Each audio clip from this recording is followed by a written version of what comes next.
পৃথিবীত আমি কোনেও ভগৱান দেখা নাই, কিন্তু ভগৱানৰ বিষয়ে আমি যিমান জানো, দয়ালু মৰমিয়াল, এই গোটেইখিনি ৰাতিপুৱা দেউতা মা শুই থাকোঁতে চাব, তেওঁৰ মুখতেই গোটেই কোৱালিটিখিনি আপোনালোকে দেখা পাব। ভগৱানৰ বেলেগ স্বৰূপ নাই। ভগৱান থাকিব পাৰে, কিন্তু পৃথিৱীৰ মানুহে যাতে ভগৱানক উপলব্ধি কৰিব পাৰে, তাৰ কাৰণে দেউতা মাৰ জন্ম। আৰু যেতিয়া মই দেউতা মাক চাম, আল্লাহ ঈশ্বৰ ভগৱান বেলেগে চাব নালাগে, তেওঁৱেই ভগৱানৰ প্ৰতিনিধি আমাৰ সমাজত।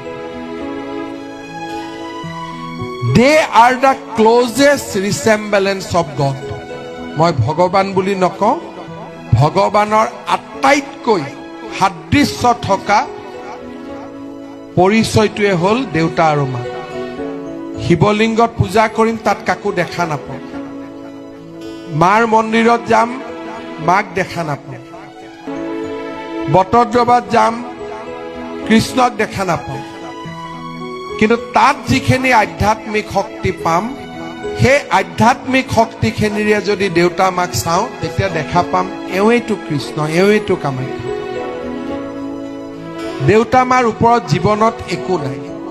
মই বিচাৰো যে অসম চৰকাৰৰ প্ৰতিগৰাকী কৰ্মচাৰী এগৰাকী আদৰ্শ সন্তান হয়, আৰু যিগৰাকী কৰ্মচাৰী আদৰ্শ সন্তান, তেওঁ নিজে আদৰ্শ পিতৃ হ'ব। মই আপোনালোকক আহ্বান জনাম, আদৰ্শ কৰ্মচাৰী হওক সমাজৰ কাৰণে, আদৰ্শ পিতৃ মাতৃ হওক দেউতা মাৰ কাৰণে, আদৰ্শ সন্তান হওক দেউতা মাৰ কাৰণে, আৰু আদৰ্শ পিতৃ হওক নিজৰ ল'ৰা ছোৱালীৰ কাৰণে।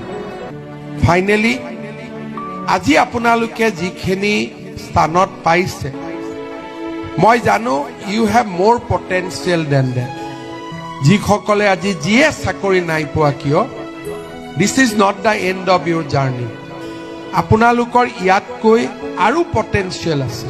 পৃথিৱীত আমি কোনেও ভগৱান দেখা নাই, কিন্তু ভগৱানৰ বিষয়ে আমি যিমান জানো, দয়ালু মৰমিয়াল, এই গোটেইখিনি ৰাতিপুৱা দেউতা মা শুই থাকোঁতে চাব, তেওঁৰ মুখতেই গোটেই কোৱালিটিখিনি আপোনালোকে দেখা পাব। ভগৱানৰ বেলেগ স্বৰূপ নাই।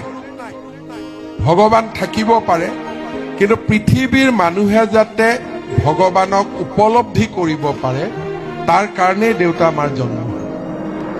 আৰু যেতিয়া মই দেউতা মাক চাম, আল্লাহ ঈশ্বৰ ভগৱান বেলেগে চাব নালাগে, তেওঁৱেই ভগৱানৰ প্ৰতিনিধি আমাৰ সমাজত।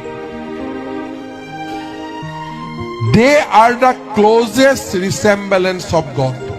মই ভগৱান বুলি নকওঁ, ভগৱানৰ আটাইতকৈ সাদৃশ্য থকা পৰিচয়টোৱে হ'ল দেউতা আৰু মা। শিৱলিংগত পূজা কৰিম, তাত কাকো দেখা নাপাওঁ। মাৰ মন্দিৰত যাম, মাক দেখা নাপাওঁ। বটদ্ৰৱাত যাম, কৃষ্ণক দেখা নাপাওঁ। কিন্তু তাত যিখিনি আধ্যাত্মিক শক্তি পাম, সেই আধ্যাত্মিক শক্তিখিনিৰে যদি দেউতা মাক চাওঁ, তেতিয়া দেখা পাম এওঁৱেইতো কৃষ্ণ, এওঁৱেইতো কামাখ্যা। দেউতা মাৰ ওপৰত জীৱনত একো নাই। মই বিচাৰো যে অসম চৰকাৰৰ প্ৰতিগৰাকী কৰ্মচাৰী এগৰাকী আদৰ্শ সন্তান হয়, আৰু যিগৰাকী কৰ্মচাৰী আদৰ্শ সন্তান, তেওঁ নিজে আদৰ্শ পিতৃ হ'ব। মই আপোনালোকক আহ্বান জনাম, আদৰ্শ কৰ্মচাৰী হওক সমাজৰ কাৰণে, আদৰ্শ পিতৃ মাতৃ হওক দেউতা মাৰ কাৰণে, আদৰ্শ সন্তান হওক দেউতা মাৰ কাৰণে,